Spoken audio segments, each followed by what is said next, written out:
చదువుతున్నప్పుడు మనకి ఏం కావాలి ఓఎస్ లేస్తాం లేస్ వేయడం సేవ నేర్చుకున్నాం ఆ లేస్ బేస్ చేసుకుని డిఫరెంట్ టైప్స్ ఆఫ్ ప్రోటోకాల్స్ ఏంటివి ఎఫ్టీపీ సిటీపీస్ యూడీపీస్ యూజర్ డేటా ఇవన్నీ కూడా సెట్ ఆఫ్ ఇన్స్ట్రక్షన్స్ బేస్ చేసుకుని మన ఇన్ఫర్మేషన్ పాస్ చేస్తాం ఇన్ఫర్మేషన్ సరిగ్గా ఇన్స్ట్రక్షన్ ఏదైనా కాంపిటీషన్ వర్క్ మనం పాస్ చేయాలంటే via using different types of Lay's ఆ లేస్ బేస్ చేసుకుని ఆ కమ్యూనికేషన్ ప్రోటోకాల్స్ యూజ్ చేసి మనకు వర్క్ అనేది సక్సెస్ఫుల్ చేస్తాం ఇక్కడ డిస్ట్రిబ్యూటెడ్ సిస్టమ్ గంపకొట్టే ఓకేనా డిస్ట్రిబ్యూటెడ్ లో మనం ఏం డిస్కస్ చేస్తున్నాం అంటే డిఫరెంట్ టైప్ ఆర్కిటెక్చర్ మనం హెచ్పిసి హెచ్టిసి నుంచి వచ్చాం ఏదైనా మనం డిస్కస్ చేయాలంటే high throughput computing and high performance computing చెప్పుకున్నా సో అక్కడి నుంచి ఏంటంటే మనకు డయాగ్రామ్లో చూస్తే మీకు అర్థమవుతుంది సో దాని నుంచి మనకి ఏంటంటే ఫైల్ షేరింగ్ అవ్వచ్చు లేదంటే డేటా అప్లోడింగ్ అవ్వచ్చు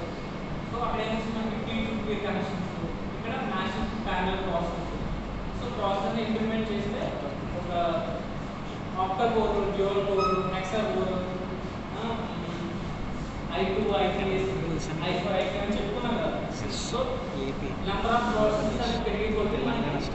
MIPS యూనిట్స్ ఆఫ్ ఇన్స్ట్రక్షన్స్ అనేవి సఫిషియెంట్గా కాల్కులేట్ చేస్తుంది అది మీరు ఇక్కడ డయాగ్రామ్ చూస్తాను CPU యూటిలైజేషన్స్ డయాగ్రామ్ ఉంటాయి సో కాన్సెప్ట్ చూసుకుంటే అర్థం హెచ్పిసి హెచ్టిసి తర్వాత computational grids data clusters so దాని నుంచి మన డేటాని ఎలా ప్రాసెస్ చేయాలి దాంట్లో మళ్ళీ ఆర్కిటెక్చర్స్ 3 టైప్స్ ఆఫ్ ఆర్కిటెక్చర్స్ ఏంటది software oriented architectures IoT things and cloud computing so 3 types of operation మనం జనరల్గా వెబ్ సర్వీసెస్లో చేస్తాం సో సాఫ్ట్వేర్ ఓరియంటెడ్ ఆర్కిటెక్చర్ అంటే మీరు డయాగ్రామ్ చూస్తే అర్థమవుతుంది ఫస్ట్ సో సాఫ్ట్వేర్ ఓరియంటెడ్ ఆర్కిటెక్చర్స్లో వెబ్ సర్వీసెస్ మన జనరల్గా యూజ్ చేసే వెబ్ సర్వీసెస్ నెక్స్ట్ వచ్చేసరికి ఏంటంటే cloud computing next part next IoT things ఈ మూడింటికి బేస్ చేసుకుని మనం ఎంటైర్ ఆపరేషన్ చేస్తాం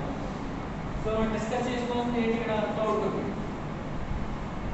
క్లౌడ్ కంప్యూటింగ్ దాంట్లో మళ్ళీ వెర్చువల్గా డేటాని ఎలా ప్రొవైడ్ చేయాలంటే వెర్చువల్ VFS డిస్కస్ చేసుకున్నాం వెర్చువల్ మెషిన్స్